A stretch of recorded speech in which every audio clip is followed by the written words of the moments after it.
Welcome everyone to Good Night and Good Game, your source for geek news for the weeks that were. I'm your host James, and with me, as always, is my wonderful host Hector. Hello. And our fantastic producer John. It's me.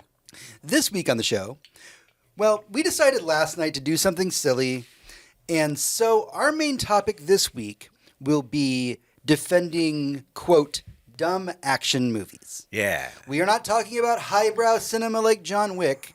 We are talking about silly little movies like Shoot 'em Up. But before we start, don't forget to head over to goodnight.gg, where as a patron of our show, you can suggest topics for us to talk about.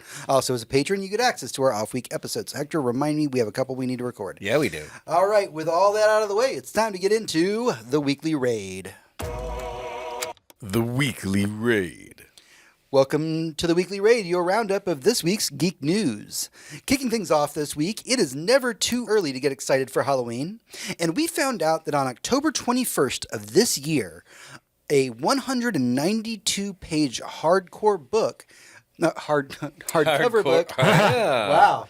One of these. One of those. Different podcast. Different podcast. Hardcover book called The Crow, The Definitive History will be released. Now, this book is actually just about the 1994 film that stars Brandon Lee. It's going to be nothing but background information, facts, talking about the tragedy itself, a lot of behind-the-scenes pictures that have never been published before. There's a really great series on Shudder. If you get a chance to actually get a Shudder subscription, please do. Do that. And it's called something, I can't remember off the top of my head. It's something like, it's like something like Hollywood mythology or something like that. And basically the idea behind it is that they kind of debunk these like myths of like horror movies, like Poltergeist had real skeletons in it. And then they have the producers come out and they're like, yeah, it did, because all movies back then were made with real skeletons. But there's a really beautiful episode about The Crow where they not only talk about everything that happened during the making of it, but also have a professional expert come out and essentially recreate how the bullet got lodged and all of those things. And it's very tragic. But during that episode, they bring out these files of all of these behind the scenes pictures that had never been seen before. And I have a feeling that a lot of that stuff is what's going to end up in this book. Yeah. No, that sounds amazing. It sounds like a really great coffee table book. Mm-hmm. Type of thing that, yeah, you really want to flip through, like, whenever you get that that urge, or maybe you'll feel like putting the movie on. Mm-hmm. I always get every Devil's Night, I want to put that movie on. So yeah. All right. And from October, we're going to go to November. And in November, we're going to be getting a remake of a cult classic. Edgar Wright is releasing his version of The Running Man, the dystopian future story about a game show where the cost of failure is your life. Now, Edgar Wright has said that he's made this version much closer to Stephen King's original story than the version that we got back in the 80s. Okay. So the 80s it's a cult classic for a reason. Like the Arnold Schwarzenegger Running Man is a fantastic film, very dystopian. I have a feeling, knowing Edgar Wright, we're going to sit through this version of The Running Man, and it's going to feel a little too close to home. Yeah, it feels like what felt in the 80s like, oh man, the future got super sucky, is like, oh wow, that's like, we have a lot of that right now. Like, big yikes there. Yeah, this isn't supposed to be my exact life. Exactly. Moving on from that, Keanu Reeves' comic Berserker is finally getting a film adaptation now that a director has been chosen. Mattinson Tomlin, who worked on The Batman, is writing the script for the live-action Berserker movie that Netflix is going to show. Justin Lin, who's worked on the Fast and the Furious, is actually coming on board to direct it. Now, Keanu Reeves himself is going to be starring in the film, and he's going to be the producer as well. If you're unfamiliar with the comic of Berserker, Berserker is a story that Keanu Reeves has been getting published for some years now, and it's a story about an immortal who kind of fights his way through history, and that's a very generic overview of it. It's much more nuanced than that, but it's a very Keanu Reeves story, and I'm excited to see it actually come to life now. Yeah, super duper in. I love that this stuff like this can get made, even if it does have to be at Netflix. You know, it's better that it's a movie than a series. Exactly. And, you know, you just hope that the person who attaches himself to it who finally finds her director, just wants to get it out there and knows it may not ever get into a theater. So you're like, hey, man, like let's do a big production, give it the money and the attention it deserves, and maybe it doesn't hit theaters, but at least we made it. Exactly. And I mean, this comic has been Keanu Reeves' baby since the very beginning. I mean, this was, his idea. He went to the writers and artists to get this thing made, and they've all been working hand in hand on the comic itself, which is why it's so unsurprising that he has such a hand in the film adaptation of it, just because it is his baby. And I'm super excited for him. Yeah. Good for him. Yeah, absolutely. All right. So the cast for Scream 7, by the way, just keeps getting freaking wackier. We had heard recently that Matthew Lillard was going to be coming back to reprise his role from Scream 1. And this week, it was announced that David Arquette will be returning as well. Now, those are two characters that are supposed to be dead in the Scream franchise. Yeah, I watched them die. Guys, how are they going to make him come back? So, just kidding, I don't give a fuck. Yeah, you may not, but I am a Scream fan, and I'm very curious about this. So the thing about the Matthew Lillard of the whole thing is that if you follow Scream theories, there has always been a theory that Stu lived through Scream 1. Like, yes, he got a TV dropped on his head, but like even in interviews dating back, wait, wasn't that Scream 2 not to be that guy? It was Scream 1 that Matthew Lillard died in. Matthew Lillard. God, yes. They all fucking died. Never mind. So Matthew Lillard has said for years and years and years, you never actually saw Stu die. He might have, and if the writers want to say that he did, then he did. Mm-hmm. But it wasn't like you watched his throat get slashed. There's always a chance for him to come back. Yeah. And we're kind of thinking that's the route that this may go. Now, the second part of this, the David Arquette coming back, he literally just died in the last movie. Mm-hmm. And I think, this is my tinfoil hat Scream hat, that most likely he's going to probably come back in a way that like some of the characters did in the earlier films, where he comes back in a video that's like, if you're watching this, I'm dead. Here's what you probably need to know. Here's some exposition dump that you may have missed. That would be interesting, having like an always on like fucking video Easter egg hunt, like the Dewey. Like, hey, I might have figured some shit out, and I thought I might get killed. So yeah, that really sounds fun. I would watch that. I will say a little off topic, but I think one of the greatest signs of respect as an audience I ever saw was in Mr. Robot when they killed off the wife of the rich crazy guy. Yeah. The next episode, you're like, wait, but did they? Opening fucking moment is her head being like cut open by the morgue people. A I don't know their kill name. is always a good thing. Yeah. It is always a good thing. All right. We're done with movie talk. Let's move over to gaming news. A lot to talk about, so let's jump into it. A standalone expansion to the game RoboCop Rogue City was announced this week. It's called Unfinished Business. Yes. Now, again, this is a standalone expansion. You do not have to have the original game, but you should. It's very good. It's fucking great. But the interesting thing about this game, Unfinished Business, is that you're going to be taking on the role of Alex Murphy, obviously. Mm-hmm. Except when I say that, I mean Alex Murphy. You are not playing RoboCop. You are playing Alex Murphy as he was, as a human, as a police officer. Interesting. Yeah, you can't. I don't think you'll be able to play the game the way you're that no you could longer a before. walking fridge. Yeah. You just, why would I pick up his gun? My gun's great. Exactly. All right. Well, I love when we can talk about happy video game news, and few things to me are happier than Monster Hunter Wilds selling over 8 million copies in its opening weekend. Yeah, we were 3 of them. Like yeah. The executive director, Matt Pacella, said that Monster Hunter Wilds had the highest launch week dollar sales for any game since Call of Duty Black Ops 6. Wow. And that it ranked number 1 in weekly dollar sales across all 3 platforms that it was available on. Man, that's so good for Monster Hunter. Fucking good for them. I mean, Worlds was a huge hit, but we only knew we didn't know how far they were going to be able to take that. Mm-hmm. And now seeing this is like, man, remember what Monster Hunter was like 8 years ago? I do. It was trash. Yeah, and I played it obsessively, but it was rough. And there are still a lot of things about Monster Hunter. We'll probably talk about it later. There are a lot of things about Monster Hunter that still need some TLC and could use some upgrades. But the fact that Monster Hunter, which was ostensibly a very niche game for a very long time.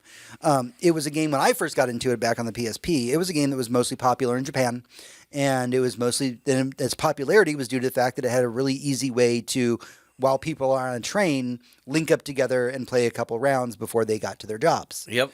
And so it never really hit the U.S. the way that it did in Japan. And then around Try, which was on the Wii or Wii U, that's when it started to pick up some momentum. Then the 3DS version came out, and that started getting really popular. And all of this kind of takes us to where we are now with Monster Hunter Wilds. And honestly, I'm impressed because, again, it's a very niche game. When somebody's like, what is Monster Hunter like? I go, it's on the 10. Yeah, that is all you hunt do. monsters. It's a bit of a sim, but it's also incredibly fantastic. And I don't mean that in a very good way. I mean that it is pure fantasy, made up creatures, fighting them with made up weapons, usually from the bones of those exact creatures you killed. I wield a weapon called a bow gun. That's just a machine gun. I don't understand what the bow part of it is. Dude, I fight with a saxophone. A saxophone and some chimes made out of the wing scales of a dragon. Your character's name is also Wham. Yeah, Wham. My Palico's name is Careless Whisker. Because I hunt with the horn. You do hunt with that. It's a lot of horn talk, man. It's a lot. Sometimes it's too much horn Sometimes talk. Different Fellow- podcast, guys. Come on. Fella ought to be fucking aware of it. Oh, let's keep the good news going this week. There is a sentence that I never thought that I would say, and that is that EA has given the world a gift. They actually released the source code for all of their early Command and Conquer games. Not only did they release the source code for it, they hired a modder to restore the source code of the original games so the public can have access to it and make their own versions of Command and Conquer if they want. Now, get this. This is after EA recently made some of their tech and accessibility patents open source so that other developers could use their code. What the fuck is going on? Right? Yeah. I'm so confused. So, for a little bit of context, we just got done watching the Silent Hill F 30-minute reveal that they just did. Yeah. Didn't make it into the news because it's really just showing the game off. And at some point, we're sitting around having a very nice dinner before while we're watching it, and it's like, wait, is Konami doing things correct now? Yeah. This is confusing. I don't understand what timeline we're in. Yeah, between this and Silent Hill 2 remake, it's Right. like... It's like things are going good for Konami, and now Yeah. we're talking about EA. Yeah, we have an MGS3 fucking remake on the way that actually seems to be pretty phenomenal according to early sources. Mhm. Yeah, and now we have EA like being like, "Hey, game preservation is good. We're done making money off of this." Yeah. Yeah, They released the code to their can patents. have it. Yeah. Like their patents, they just said, yeah, we have the patent still. Here's the source code for it. Yep. You can use it. Yeah, are they getting better or is our timeline just getting worse? No, this timeline is getting really fucking weird. Yeah, I mean, I don't know. Maybe just like some old people died and some younger people who are like, I know what I wanted from my video game Cool. companies. So I need somebody at Warner Brothers to release the source code for the Nemesis system. Yeah, like Please. tomorrow. Please, God, it's the greatest gaming innovation to happen in the last decade. Yeah. And it's hidden behind your patent. Whew, freaking weird. All right. So it's South by Southwest here in Austin. And that means it's the huge media event that keeps a lot of us here in Austin very much staying at home. There's a reason why we're not on 6th Street tonight. That's Yeah. why the traffic getting here was so fucking It is, terrible. because South by is going forgot. on right now. If you're unfamiliar with South by the way, it's an event. It's a several-week event that happens here in Austin that is partly a film. Yeah, it's a little bit film festival. It's a little bit tech festival. What it originally was is it was originally all the bars on 6th Street opening up their bars for bands to play live music. So you could go to every single bar down like a 3-block walk would have a different band in it. And then it started to expand and started to expand. And then all of a sudden, bands are getting discovered at South by. Then larger bands are coming in to play secret shows at South by. Then they're like, hey, And we're then going to Willie have Nelson just shows up and plays randomly. Exactly. You'll never know what it's like to see Willie Nelson just at Buffalo Bills, rest in peace. Just on the second floor, just jamming with his guitar. But eventually it was like, oh, we see celebrities. Oh, now there's a conference and someone's going to give a talk. Now it's like, well, there's a bit of a TED thing going on. And then it was like, oh, so there's this tech conference. Oh, and a film festival. There's a whole separate film festival at movie theaters all over town. Because now it's also bars all over town doing South by stuff. And we actually have a whole second week because the first week is everything else. And now the second week is music. And they still do the music thing. It's still bands coming in, just trying to get on stage, even for an hour, just trying to be discovered. And larger secret shows and word of mouth and a lot of sneaky things and just raking in money hand over fist for music. And if you're into actually spending the time to go around and do South by, it is very fun and it's very fascinating. My very first time in Austin ever was when I came out here for a job interview, and they specifically scheduled my interview during South by. And it was an experience, and I still do have an appreciation for it. But now that I've been in Austin local for almost a decade now, I look at it and I'm just like, what were they thinking? Maybe I should stay home. Yeah, it does make, because it is 2 weeks of, everything closes at 2, but it nearly 24-hour a day, just fucking hubbub in and around everywhere from south of downtown to way north of downtown. Also, and, not to be that guy, but sometimes the tourists can be a little not nice to our people, and I disagree with that. Yeah, there's a certain kind of Texas hospitality that most people don't fly in with. That just be polite. Exactly, but there are a lot of fun things that happen at South by. A lot of music gets discovered, and recently we've begun getting a lot more of a video game side of South by. And the big thing this year was the man, the myth, the legend himself, Hideo Kojima, came out for the South by video game conference, showed off a 10-minute long Death Stranding 2 trailer. That he edited himself. And if you go, well, 10 minutes seems like way too long of a trailer. It's got to give way too much away. I promise you, nothing about that trailer makes any sense. If you said that, you've never seen a Kojima-made trailer before, which is man, you're missing out. I literally sometimes just go back and watch the Kojima-made trailers for his old games because they're all fucking nuts. Yep. And so what we got with the Death Stranding event here in Austin was a 30-minute presentation, 10 minutes of that being the trailer itself. And we found out that the Death Stranding 2 pre-orders are actually going to hit this week. But also the game is going to be releasing on June 26th for the PS5. Now, they specifically say the PS5 because I'm pretty sure Death Stranding's doing... Death Stranding 2 is doing what they did last time, which is comes out on PS5 first because they help fund the game. Yep. It'll be a few months that it'll be a PS5 exclusive, and then it'll get released on other platforms. Yeah, it'll hit Steam just like all of his other games. Yep. So if that's what you want, just be a little patient, and you might even get a collector's edition out of it. I am considering buying the collector's edition, and I never do that.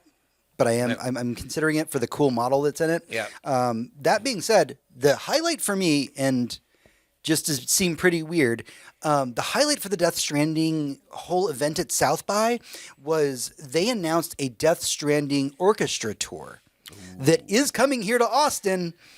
And I might be more excited for that than I am the game itself. Yeah, that would be fucking amazing. So next March, it's going to be a global event. You can look up online where all the places the orchestra is going to be playing. But we are getting one here in Austin, and you damn right we are going to that. Absolutely going. Are you kidding me? By the way, welcome to everybody in chat that's been coming in. It's nice to see everybody. Oh, yeah. So with all the good video game news we've been talking about this week, there must always be some bad. Yay! It is the video game Thanks industry for that, after all.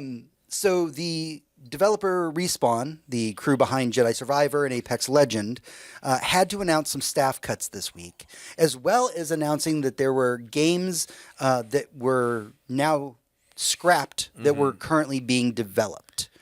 We don't know a lot about the canceled games. We have heard, and this is rumor and speculation, please do not quote us on this. This is just what we've been reading through various news outlets. At least one of them seemed to be tied to Titanfall in some capacity.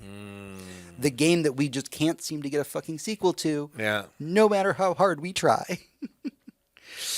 Big yikes on that one. How do you feel? Yeah, I mean, Respawn has the most tragic backstory of all time, right? Coming from where they come from, being the people that they are, and then being eaten by another large entity that won't let them work on anything that they want to, so that, I don't know, they can have them do something that should make a lot of money. But if you trust the studio because it's good, let them decide what makes a lot of money in video games because they play them. You know, and the executives usually do not. So that's the best I can say about that. I mean, Respawn, I'm sorry this is happening to you. Yeah. I wish you all of the luck in the world.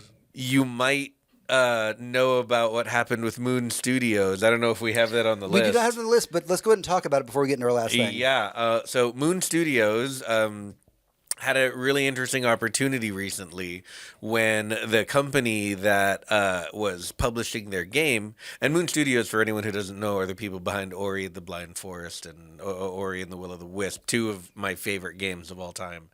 Their current game, No Rest for the Wicked, was being developed, and they recently just put out a video after several months of it being in early access and not being feature complete, but it is there. What of it is there for you to play. And they came out and they showed a big trailer full of a ton of new content, and they announced, hey, the company that was doing our publishing got bought by a larger company, which left us with a very interesting opportunity. And we were able to buy our own shares back from that company, and now we are fully independent. And now we can make, with no pushback whatsoever, the game that we want to make this into. And that's really cool considering the type of game this is. And it might take me a second to explain it. If you took, and I mean this in all seriousness, if you took like a Souls kind of combat with very animation heavy, very risk reward, very like you only have a few mistakes to make before you can die, especially early on. The game is interested in showing you how weak you are as you go along. And it's on a server that advances forward as you complete the story. You can play the thing entirely in co-op on the server, a feature which is not currently implemented, but you can play it by yourself. And it's very, very cool. The animations are all excellent. The combat, which is the bread and butter of the game, is fantastic. The magic systems are equally as risk-reward as all of the melee stuff is. The gear modifying system is the same way. Things have advantages and drawbacks, and you have to decide what you can live with to move forward. The world, I cannot say enough about. I'll try not to wax too poetic about it, but Dark Souls 1 is what it invokes. Layers upon layers upon layers. If you took all the ways you could go in a video game and laid it out flat, it would be like spaghetti in a lot of video games. Whereas this is more like a cup of spaghetti. And it's, vertical, and you can get lost in a myriad of different places in all kinds of ways. And there's always something below you and always something above you. And so much exploring to do that you really have to be paying attention to the environment to find. It's so cool. Hector, I know I'm not stoned right now, but that made me feel like I'm stoned. Your explanation just haunted me. Fantastic description. Yeah, this is great. And in the last few months, and heck, the last couple of years, all we've been hearing about is all these studios are getting closed down and people getting fired. It's almost a cliche that we have to talk about these things every week, and yet here we are in the middle of all of this, and every so often there's a diamond in the rough. And hearing that a studio that is making such a unique, immersive game, unlike things that have been created before, and their studio gets to become independent partway through, so that they can focus on making this unique experience that they are. Like it's so nice to hear some good news every once in a while. Yeah, it really is, and I super hope that our former Titanfall developers, our friends over at Respawn, just think about it. Yeah, think about it a little bit. All right, we have one more news item to cover before we get into our main topic. The wildly popular game platform Roblox has been under fire for some time from different groups across the world. Some of the complaints have ranged from having kids develop games on the platforms and Roblox profiting from those games, to concerns that kids can easily be exposed to adult content on the platform. Now, if you're unfamiliar with Roblox as a platform, and I use that word very specifically, it is a Steam-like interface where kids can easily create games using the building blocks of the engine. Right. It's meant to be very accessible. Yeah, think of a bare bones sandbox that you could make anything from like a very simple Mario like jumping game all the way up to a Call of Duty clone. Right. And because of this, you can put these games up on the store and make money off of them. And oftentimes, because most of the demographic for Roblox is users that are 16 or under, you have kids that are effectively developing games, and Roblox can then put them up in the store and make money off of them, off of essentially the labor of kids. Yep. So this week, the CEO of Roblox came out and said, so for those of you who are wondering like what our take on all of this is with our kids being exploited, are they seeing adult content? If you're not comfortable, just don't let your kids be on Roblox. That sounds a little counterintuitive, but I would always trust parents to make their own decisions. I'm so sick of these parents that let their kids in our parks that have clearly diddlers. And then they complain about it? Like, Right? come on. If you don't want your kid to get diddled, don't let him at our parks. It's not like I put an adorable rainbow bridge in the. Oh no, that's in the park. It's not like you put monkey bar. No, we have monkey bars in a sand pit and. But you've been Listen, warned. there are diddlers here. They Just know. don't bring your kids. This is clearly your fault. Yeah. This is clearly your fault. Just don't let your kids on it. It's totally fine. Yeah.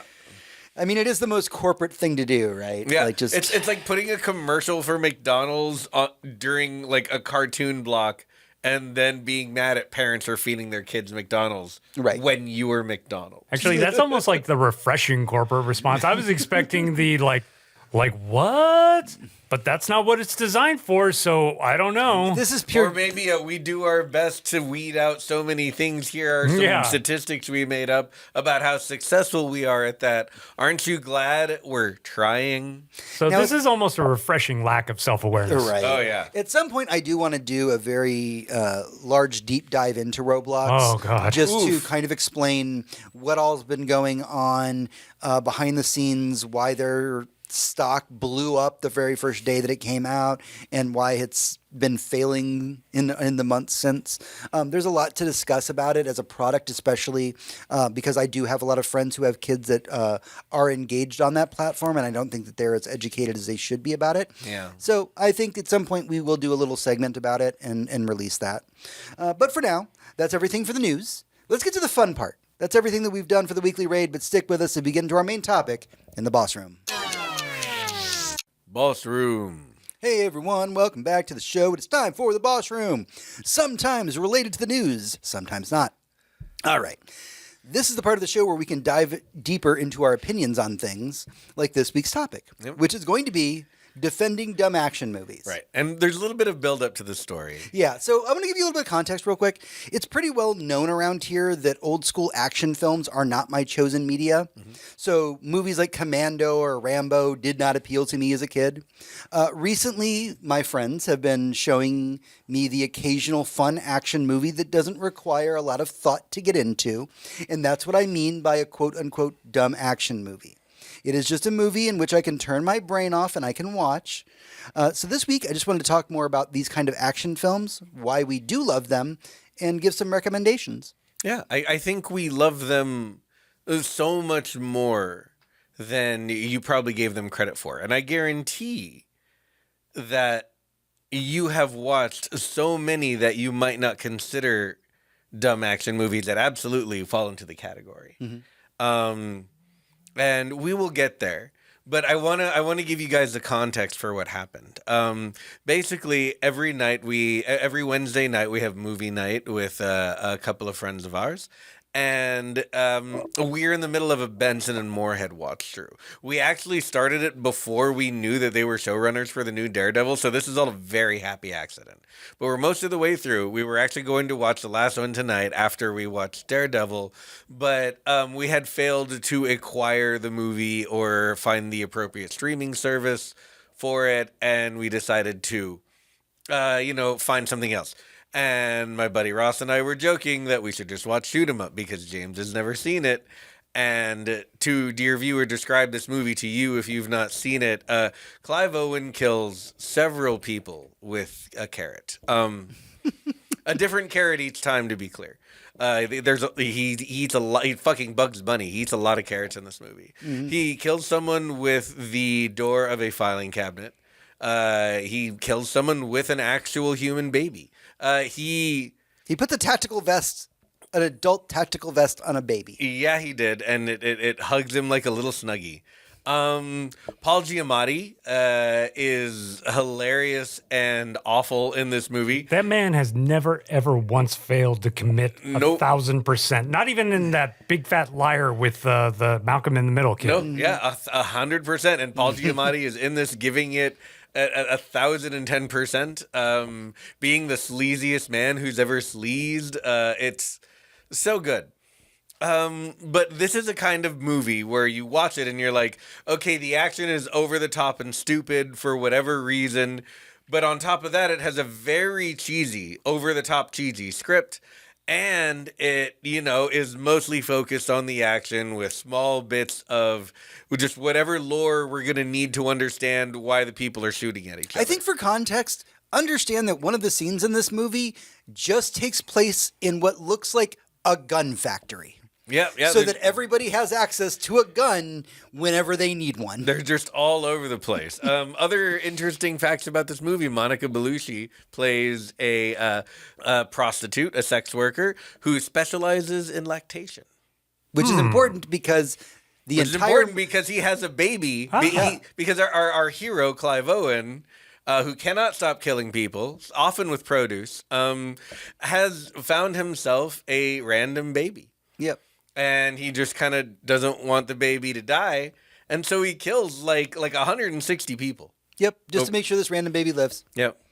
So that's the movie that led us to the discussion we are having tonight. Because we knew it would be a lot of fun, and James would laugh, and he would be like, God, this is so fucking stupid. And we'd be like, I know, but are you not entertained? And I was. And that's the crux of the whole argument. Mm-hmm.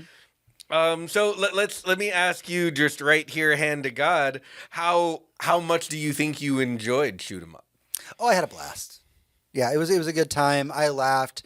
I feel like at some point I was in on the joke. Mm-hmm. And so once I felt that I was in on the joke, then it was just like a roller coaster. Yeah. Absolutely. Yeah. So I'm going to say the names of a couple of movies that should absolutely be included in this genre and sit right next to Shoot 'Em Up in the lexicon of dumb action movies, right? I'll start with the entire Cornetto trilogy by Edgar Wright. All of them. I don't know dumb if I can. Action I don't know if I movies. consider them dumb action movies. Think I about consider them parody. The level of dialogue. Sure. Think about the action. But I consider them parody the way Spaceballs is a parody. But they're okay. So the second one does a lot of parodying, but it's diegetic because it belongs to one of the characters. Okay. Right? So that's Hot Fuzz. Absolutely. Sure. But Shaun of the Dead is telling a bunch of its own zombie jokes the entire time. It is ultra fucking violent when it wants to be. Yeah. And the rest of the time, it's just kind of silly. There's not as much action as there is in Shoot 'Em Up or Hot Fuzz. And for whatever reason, at World's End has Jackie Chan style fight choreography in like half the movie. Mm-hmm. All of these movies could absolutely be classified in this thing. I agree that they could be, but I think they elevate to a point. I think they are the only movies on Earth that are simultaneously the satire and the thing that exceed what they are satirizing. Yeah. Like they take it one grade level up. They're like, what if we make fun of this movie, but what if we do it better than the original? Right. Like what if our movie was, what if we did it even better than the thing we're kind of lampooning, but Yeah, not really it's- lampooning. Yeah, it's like you want to say homage, but they do it better. Right. Like this is so far superior to Bad Boys 2. Sure. You know? And Bad Boys 2 exists, right? Yeah. And there's the Michael Bay of it all with Armageddon, with The Rock, with Con Air. So I have seen The Rock, and I liked it. I did like Con Air. I do not know if I've seen the first one. You don't know if you've seen Armageddon, where Bruce Willis goes to fucking space No, I don't- with I don't Steve think- Buscemi? I don't think I've seen that. But Ben one. Affleck cries so much in that. Ben Affleck cries. Liv Tyler is there. And being remember when awesome. we thought she could act? Like that was the movie. That was why. All she had to do was act like a girl exactly her age being hit on by Ben Affleck. Okay. Yeah. You know, that was fine. I'll give you another one. right. I'll give you another one. Die Hard with a Vengeance. Okay. So look, I know that I'm making a lot of noises for a reason. I know that there's going to be a large portion of our audience that will listen to this show and will be very angry at my statement that I'm about to make, and I apologize. I do not like Die Hard or the series. Any Not of them. even the first I one. think they are bad. Not even the first one. Not even the first one. Wow. Because I can definitely get behind. By the time I finally watched the first one, everybody had talked about it so much, I thought it was the second coming of Jesus, and then I watched it, and it was just like watching a flaccid dick. Yeah. No. Sometimes I'll be honest. Sometimes you're too late. Like one time I showed this younger woman I was dating. She was in her early 20s, and I showed her Lethal Weapon for the first time. And she kept laughing, and I'm like, "Why are you laughing?" She's like the blues guitar. Like, is this a parody? I'm like, "No, this was the first. Yeah. This was the This is first one where with it the comes lonely, from. sad story You can see cop." it. Like, Although I will say I have seen the first Lethal Weapon. I really liked that. yeah, Okay. Pretty good. but I'm Right. saying, when did you see it? Oh God, I was a kid. Yeah. Yeah. If you watched it today, you'd be like, are they making fun of buddy cop movies? Like, is this a parody? Is this satire? Like, it's too late for you to see Die Hard if you haven't seen it already. I mean, let's talk about like levels of what these things can be, right? Like sometimes your Galaxy Quest, which Yes. is a parody of I thought- the Star Trek movies, which become action movies instead of what the show is, which is introspective and, you know, literary oftentimes. The movies become an action set piece. And that's what Galaxy Quest was making fun of. And it was great, but it kind of became a love dumb Galaxy action Quest. movie. Fantastic. God, me too. But you know that can run the gamut from Galaxy Quest all the way to something like Kung Pao. Which I have seen, and it is a movie that I really genuinely like. When I was a kid, did see it, and I was like, "This is so dumb." And now I need to, for our audience, I need to tell a quick story before we get too deep into this, just to provide a little bit of context. And what I'm about to say, I do not mean as a compliment. I was a very pretentious kid. I was always the kid that wanted to be an adult. I would rather watch an adult movie than watch a kid's thing at some point. It was not a fun way to live my life. Now as an adult, all I want to do is be a fucking kid. I wish I had enjoyed those things when I was a kid, but I didn't. My brain didn't work that way. I just wanted to be an adult. And so when I saw something like Kung Pao, I looked at that and I was just like, well, that's one of the dumbest things that I've ever seen.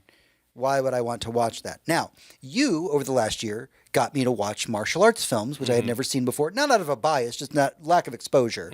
And I feel like I want to go back and see that movie just to see what influences were pulled from all the martial arts movies you made me watch. Oh yeah, no, absolutely, and it is a classic. But goddamn, that movie is stupid. But sometimes they are. You know, sometimes you're Time Cop. Right. Sometimes you're Scott Pilgrim versus the World. Sometimes you're Charlie's Angels Full Throttle. Right. You know, Hot Shots? Yeah, you could. Well, Part Hot Shots two. is absolutely a parody. Like Right. Hot Shots to me, That is absolutely a parody, belongs yes. with the Naked Gun Yeah. and you know stuff like that. That is you correct. know, but Mars Attacks doesn't go in there.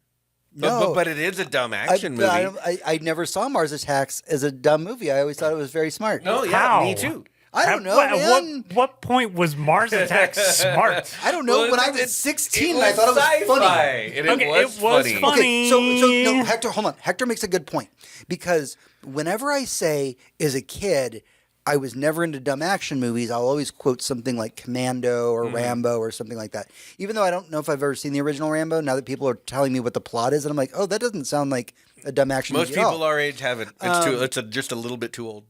But there's this thing where my brain never connects. If you put a sci-fi or something else element into it, I don't think of it as a dumb action movie. So, Right. like The Mummy. right, The Mummy, right? Yeah. Not that this really counts for dumb, but I mean, like Aliens. Like I watch Aliens. I will watch Predator until I'm blue in the face. Right. And then you're like, but will you watch Commando?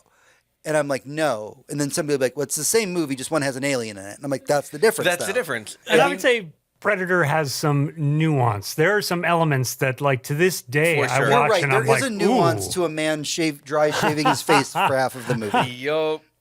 I mean, and you can go from Crank, a favorite of mine, to something like Broken Arrow, a movie that probably It's so stupid, none but- of the people who are listening to me right now have seen. You should watch it, though. That was the first time Travolta realized, I like to play bad. Yeah. Because I can be bad and enjoy it. And Yeah. I don't understand it, but I love it. I'm John Travolta. But if you think about the movies we're talking about, and you think about how much money all of these movies put together has made, I mean, fuck, 3 of them were by Michael Bay. If your movie's going to make $100 million, it's got to be directed by Michael Bay. That is true. And I mean, that number has only gone up since the first Transformers movie came out. Speaking of dumb action movies. I did watch at least the first two. Yeah, but sometimes you're Roadhouse. And Roadhouse is a fucking classic.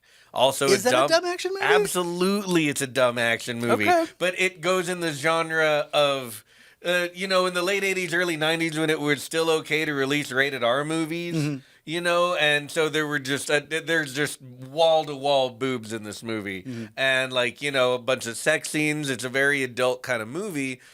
But it's also just full of jokes. The movie doesn't take itself too seriously, and it's full of great fucking action scenes. Dumb action movie, man. Speaking of Roadhouse, if I were to pick like the Godfather of the person who walks the razor's edge of all he makes is dumb action movies, but no one sees them as dumb action movies because he's actually competent. He's actually a competent filmmaker, not Michael Bay, obviously. I will argue that Michael Bay is very competent. He knows sure. how to spin the camera. He knows how to do camera He moves. knows and what he's doing. other people try to do his shit and they fail every time. I'll give him that. But no, the person who walks that razor's edge of making nothing but dumb action, but he does it so well nobody knows, is fucking Doug Liman. Oh, Doug for Liman. sure. Every movie he has is a dumb action movie, but most people. Could you cite some examples for me? Oh, Edge of Tomorrow, The Bourne Supremacy, or no, the Bourne, the first one. Yes, Identity, the yeah. Bourne Identity. Yeah. Jumper, fucking I like Jumper. Mr. and Mrs. Smith. Yeah, Yeah. I love all of Doug Mr. and Mrs. Liman's Smith is a lot of movies, fun. but they are dumb movies. But people don't realize that because they're actually competently made. Setup and payoff, Yeah. story, character growth. They're like, oh, you made a real movie. Yeah. Like, no, he just made dumb action movies, except he knows what a movie is supposed to be. That's Yet he knew how the story needed to be told to make us feel like it was badass, no matter how dumb it was. And there are so many like that. Demolition Man, Dread. I love Demolition. The See, Carl Urban Dread. again, Demolition Man. I That's don't sci-fi, count. It's right? So sci-fi. it's not stupid. Carl Urban's Judge Dredd. Yeah. I watched that. It's sci-fi. Yeah, not stupid. Face Off. I mean, I love- fucking I love do Face love Off. Face Off. John Woo, man. Yeah, absolutely. But Speed goes in here. Yeah. And so does the stupid Hobbs and Shaw movie. And obviously Running Man. And sometimes you get some kind of weird purity experiment like Hardcore Henry, where we're going to do this entire action movie in first person and you're never going to, leave the from where the character is running around. If I didn't mention this one, Ross would kill me. Tremors, probably his favorite. Is Yes. that? Do you consider that an action movie? I mean, there's a lot of shooting and driving Yeah. around in truck shooting and Reba shit. McEntire I goes through a consider- whole wait, arsenal. I consider it a C-list horror movie. See, it doesn't strike me as horror because the characters are having too much fun. Okay. They're driving around in their trucks and shooting. You got Kevin Bacon with you. It's just a good time. I think the point I might be getting at, and just for the ladies in the crowd, movies that guys would sometimes consider rom-coms, think about something like Miss Congeniality. I hope you guys have seen it. Maybe you haven't, but That is a dumb action movie. that is a You're dumb not wrong. action movie. Yeah. It is. It just happens to star our sweet lady of Austin, Sandra Bullock, and my very first crush. And being a great actress and doing. At the same time, the ironic "lol, I'm an ugly girl. Oops, I took my glasses off. I'm gorgeous" trope. Also doing a lady cop, haha, isn't that funny because she's a girl, but she's kind of a boy, but not in any way that even remotely matters trope. And they do a ton of action. They do a ton of action in these movies. And I like Miscongeniality a lot. I feel like these movies are a very comfortable place for movies to be. And it's hard for movies that aren't in this genre to actually make it. Most movies that aren't in this genre end up being at the Oscars, because they're artistic or something. And then the Oscars specifically never touch dumb action movies. They only touch action movies if they can actually feel like they're smart. Something like Lord of the Rings, which deserved a lot of praise and was not a dumb action movie by any stretch. Something like The Matrix, something like Mad Max Fury Road, Oh, here's another one that fools a lot of people. Speaking of The Matrix, fucking Equilibrium. I love that movie Equilibrium. so much. What a great Nobody movie. can take that away from me. I Oh, fucking love yeah. that I'm not movie. taking it. I'm just letting you know, like, it is one of the crown again- princes of dumb. Again, dumb. I always see it as a sci-fi movie, not as a dumb action movie. Yeah, but it is very dumb. Oh yeah, and the action is non-stop. I think somebody explained it best. I was actually weirdly watching a video about it today, Yep. where they said most derivative works, they usually take the portions that they're stealing and they mash them up or they change the colors or whatever. And then you have a movie like Equilibrium's like, no, we're just going to preserve these pieces that we're stealing and we're going to cast the best actors we possibly can to do them the right way. So we have a really great one from chat, Absolutely. which is Last Action Hero. And I want to mention, because I never thought of that movie as dumb, and maybe it's because I was so young when I watched it, but I remember watching it and like going, the self-awareness on this movie is so good. I didn't see it as a dumb action movie because it was self-aware of the It was thing that it being was. meta, and we were young. I got to and, say, it took me 20 years to appreciate it. Because when I saw it when I was a little kid, I was much like you, very, very pretentious. And I walked out of that theater pissed. I was like, that is the dumbest, cheesiest, and that kid sucked, Look, and my the line taste sucked. at that age cannot be like it was not gold. I went. No, you can't be held against it. You were a child. Me and my friends skipped school to go see Wild Things. But all right, like Nice. But I'm telling you, as the an adult, I watched The Last Action Hero. I'm like, oh shit, they nailed Hollywood. Like Yup. they really thread that needle, Yeah. and nobody appreciated it. Is everyone here attractive? This is a movie. Yeah. Oh. Yeah. No, this is California. Yeah, I love it. no, it's a well-made satire. So before we wrap up this and get to our final segment, I want to turn the mic over to our two bigger movie buffs, even though we are all movie buffs here. Because this is not my chosen genre, I want y'all to just pick some movies, maybe give them a sentence, just give some recommendations to our audience that maybe if they haven't watched a lot of dumb action movies, what you would like them to watch. Oh man, I mean, it's after mentioning Shoot 'Em Up, that is definitely one.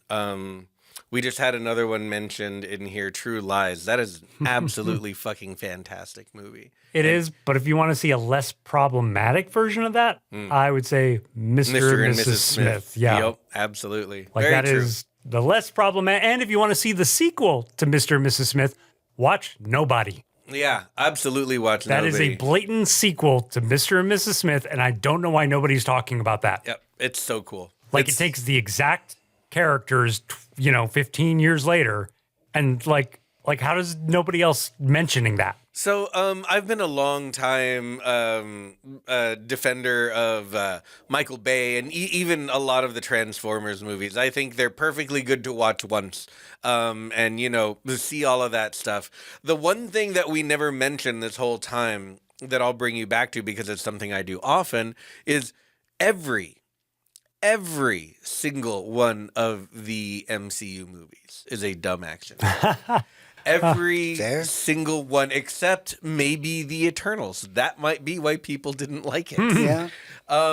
The rest of it is all quippy, fun when it needs to be. It's popcorn in a bowl. There's got to be some action. There's got to be some comedy. There's got to be, good versus evil and good guys win. That's what they're making. Everything from our favorites like Guardians of the Galaxy, even you could say like Infinity War and Endgame probably cross the threshold a little bit, but they only work in the context of all the dumb fucking action movies you watch. Fair. So, there's that to say about it. Yeah, I remember I went to go see Iron Man after I had seen, Batman Returns or Dark Knight or whatever. Yeah. And I thought, no way am I going to enjoy this cheesy whatever the hell. And halfway through, I was like, oh, I get it. This is my dessert.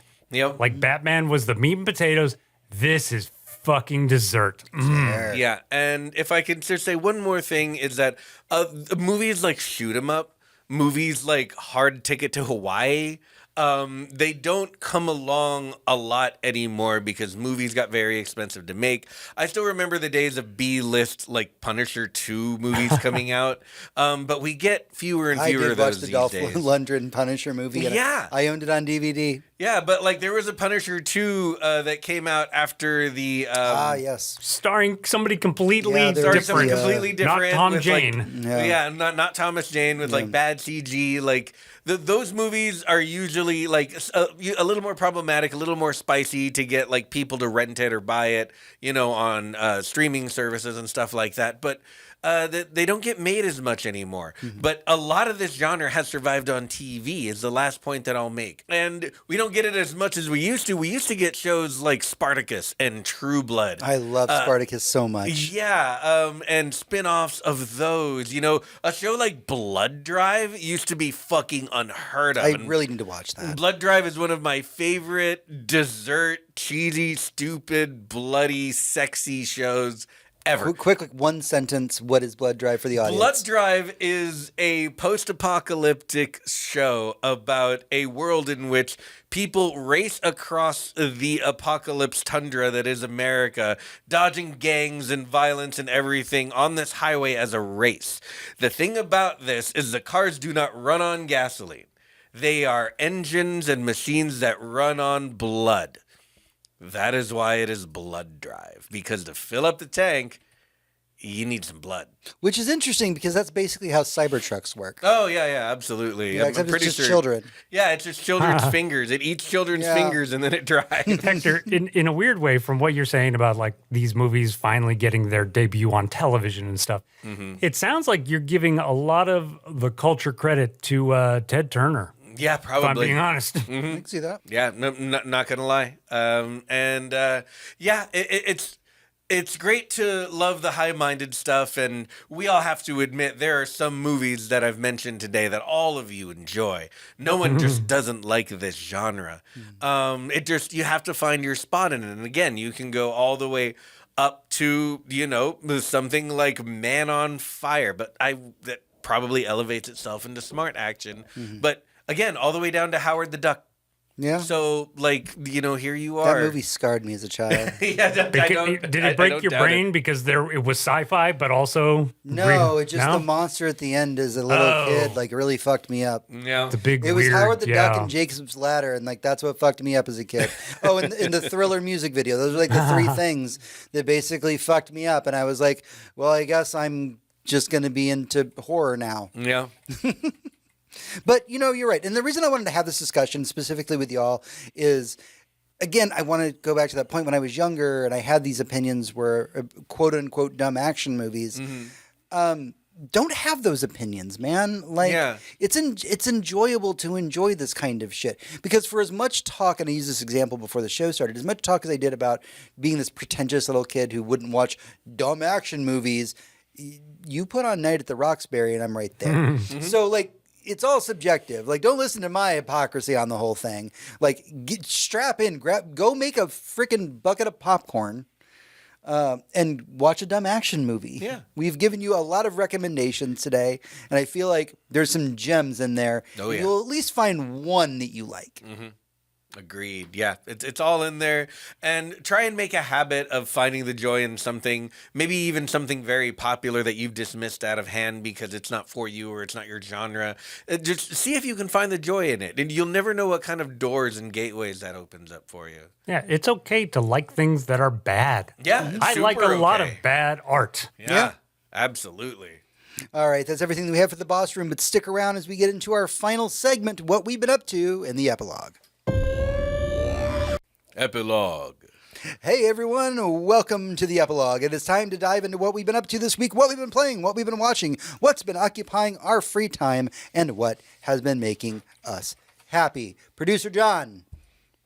Well, you know what my answer's going to be. You've been and- watching Severance and you can't talk to us about it. Well, okay, there's that. We're still not friends. But also, Paper Girls. I finished the graphic novel. Graphic novel, please. Yeah. Not going to give spoilers, but I am going to say it was beautiful. It was brilliant. It was, hands down, it's one of the best things I've read in, I want to say, like 2 or 3 years. Like, I teared up at moments. And the writing, and again, to describe certain elements of it, you would roll your eyes. You'd be like, that sounds like the dumbest thing ever. Like time travelers flying in on pterodactyls and little paper girls are fighting them and they're helped by mutants. Like, what? But the writing is so strong that it elevates it. And there's this comic, like one of the second or third to last comics, where all the girls are spread out on their different stories. There's 5 different stories being told one panel in rotation at a time, and the dialogue flows through each and every single panel. And I'm like, ooh, now you're just fucking showing off. Like, that's how good it is. And I was very shocked. And I realize, of course, I'm a man, but I was shocked to find out that the writers are men. Like, the writers and the artists are men. And in my mind, I'm like, well, it's not hard to write women if you just write people. Yeah. If you just write a man and give them and make them a girl, cast them and draw them as a but woman. There's a long history in comics of men failing to write women properly. Yeah, they just didn't think it was, one, worth it because you worry about sales because it's a self-fulfilling prophecy. Maybe just write some women into your thing and it'll sell. Just make it normal.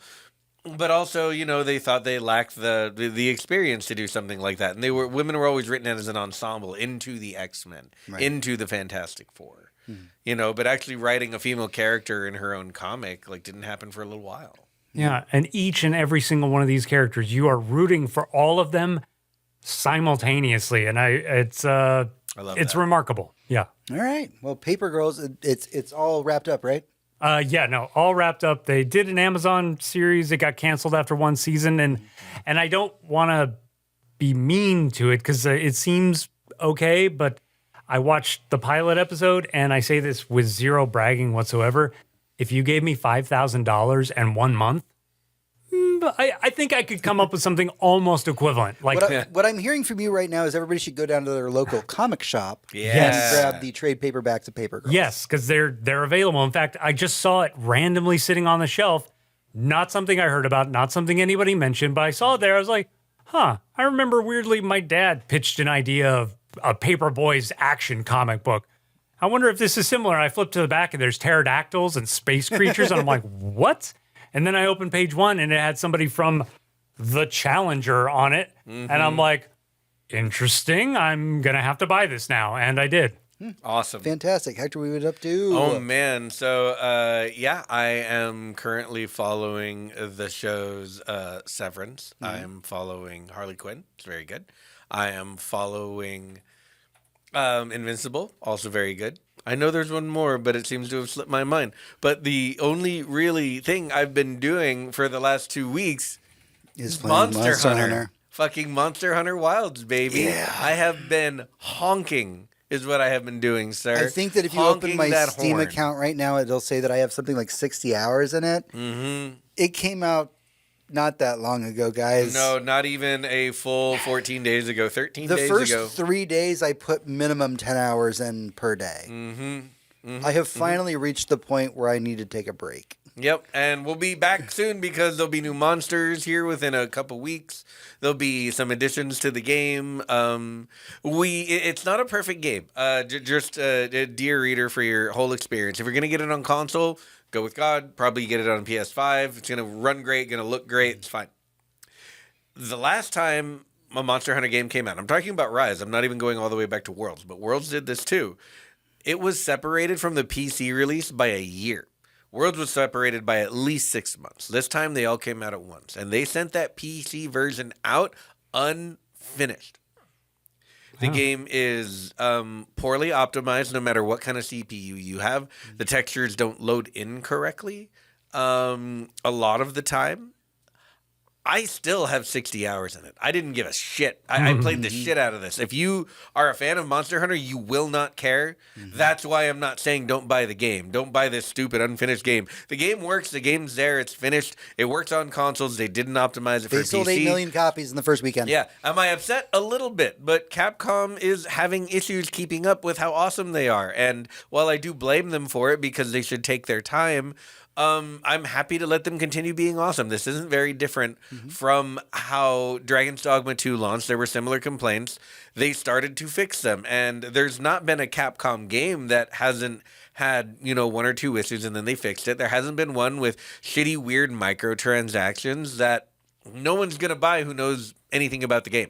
If you bought Devil May Cry 5 and you were familiar with and had played the previous Devil May Cries, you didn't get onto Steam and think, should I buy 800 orbs for $5? No, you were not going to do that. You were not going to do that. You weren't going to buy a character sheet for Dragon's Dogma 2 and a warp item that wouldn't be useful, that they were there. I don't know why. I think it might be skullduggery. I'm not even kidding. I think they might pitch these microtransactions up to people who don't understand them, those people who are the ones who demand there be microtransactions. Yep. I think they put such shitty shit in their shop that no one will buy it to try and prove to them that this is not the way. Yep. At least I hope so. If they're That's actually all hypothetical, but right, that is hypothetical. It If they're feels actually, like that's what they're doing. if there's no way people who make games this good could be so completely inept at planning what will sell as a microtransaction. There's not a lot of other things that make sense. Either they have rules against what they can and cannot offer as a company, or someone's punking the executives. And if any of the executives are listening, no, they're not. You're very smart.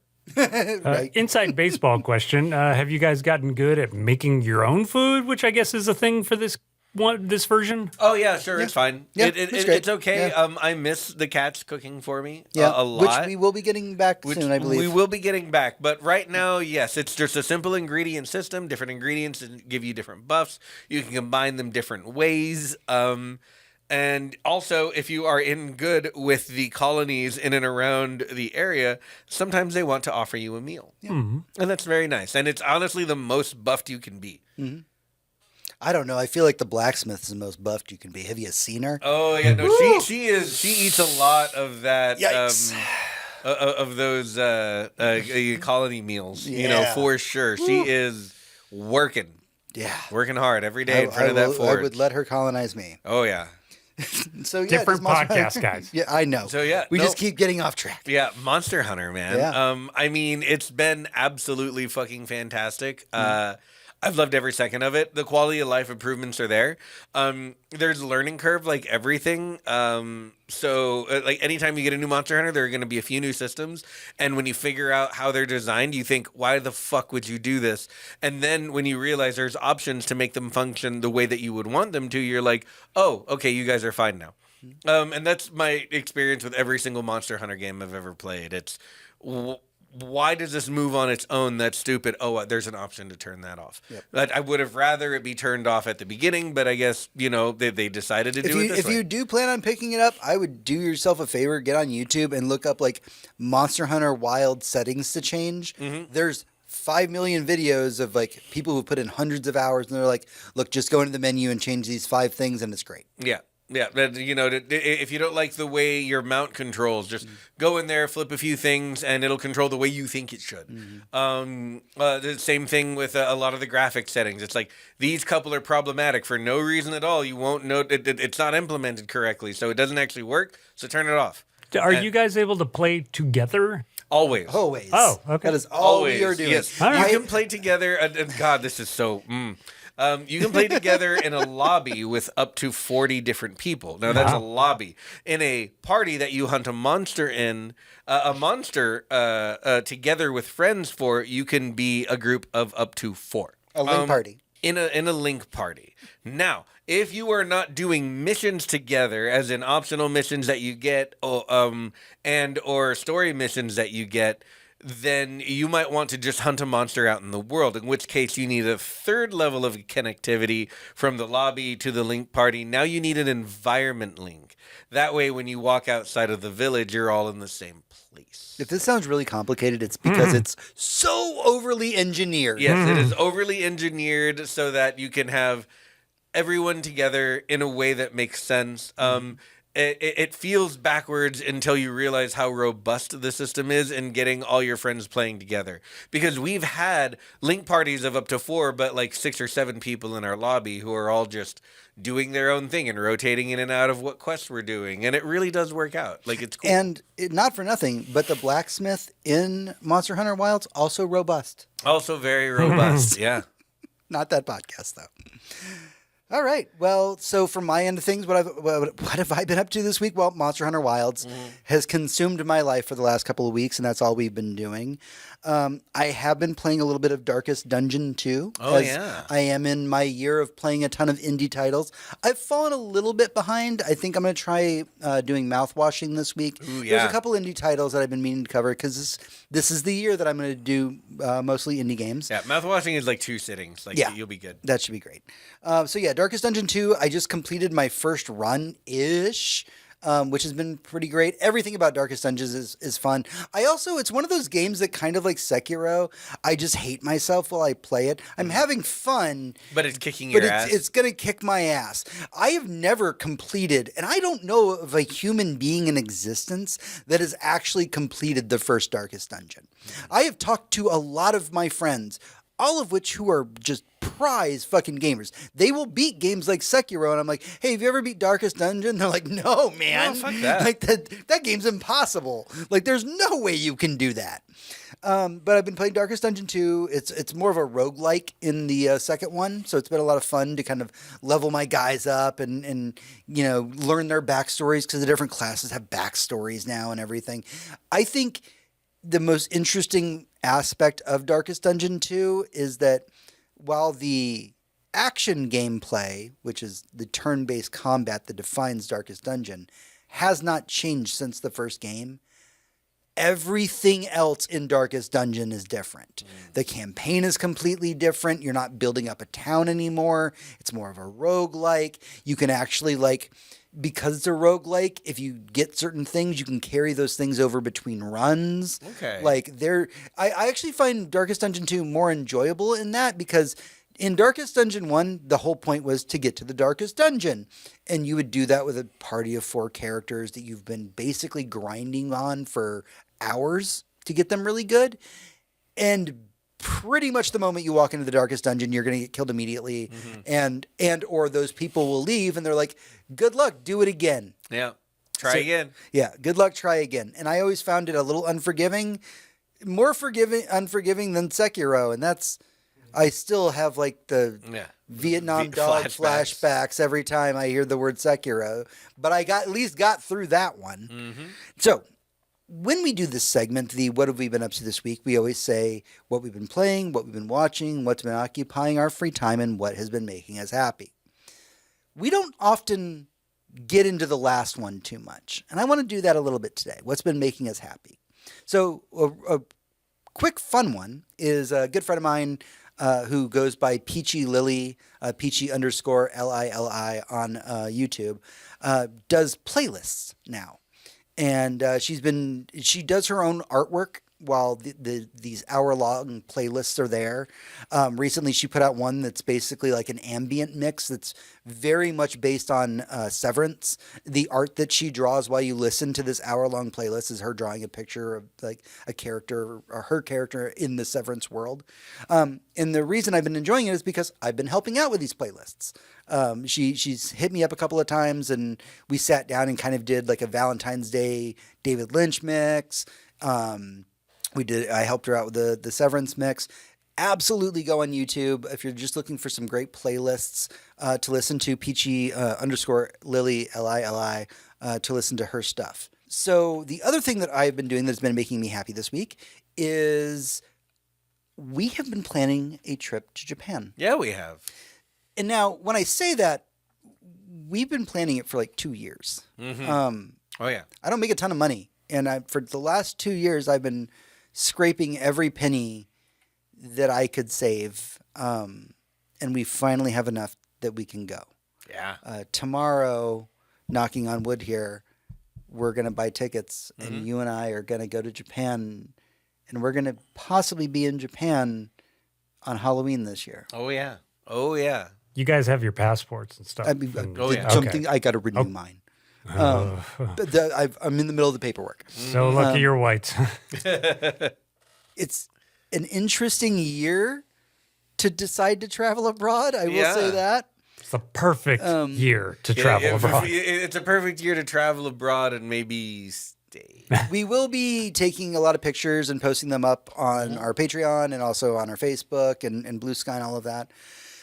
Just as a little bit of context, when I was a very young me, I was a big weeb, and while I fell out of that in my older years, as a kid, I always promised myself that I would go to Japan someday.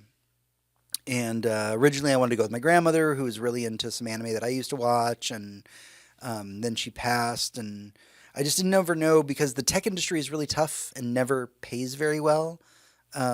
I never really had the ability to save the money that I needed to do this.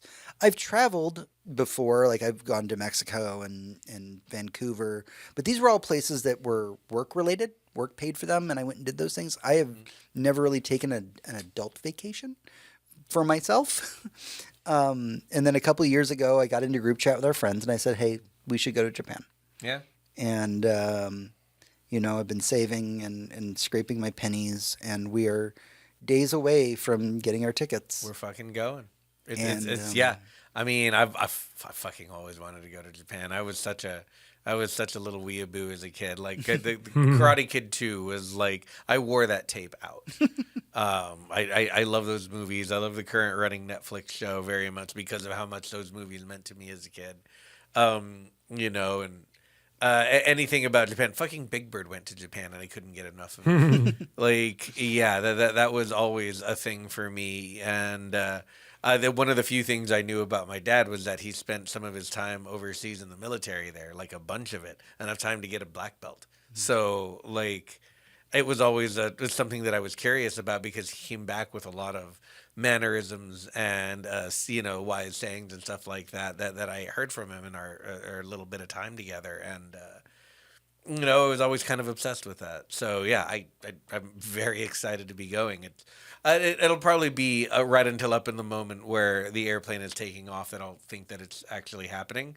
But we're buying tickets. Yeah. So yeah, it's the nice thing about the epilogue is we get to tell you about the games that we play and the stuff that we watch. Mm-hmm. But rarely do we talk about the things that make us happy, and I'm trying not to talk about it too much because I'm about to get emotional while I'm talking about it on the air. Yeah. But it is making me really happy that I get to actually fulfill a dream of mine that I've had most of my life. I am very excited for you guys. Yeah. I think it's going to be really cool. Yeah. Oh, right before we log off, not to step on the last point, which is very good, but Mickey 17 made me very happy. Oh, we didn't even mention that. Please go watch Mickey 17. Go see Mickey 17. Holy it's crap. the new Bong Joon-ho movie. It's Robert fantastic. Pattinson. So good. So good. Yeah, everyone in that movie. Mickey 17 is the film that will make you ask the question, if there were two Robert Pattinsons, would I want to have a threesome with them? And I guarantee you, no matter your sexual orientation, The answer is yes. Oh yeah. Well, there wasn't a woman on that ship who would have said no. I would say men as well. No, yeah, Yeah, absolutely. or the creatures. We won't talk about them. 'Cause you need to see them. Yep, but you the gotta see 'em. creatures. It's beautiful. Please go see Mickey 17. Go see Mickey It is a 17. fantastic film. All right, that's everything that we have for the show this week. Thank you so much to everybody in Twitch and YouTube and everybody else who's been watching us. We appreciate all of you. We've got to go. We have things to do. But until next time, for Hector, this is James. For James, this is Hector. And for you, this is me. Everyone, good night. And good game.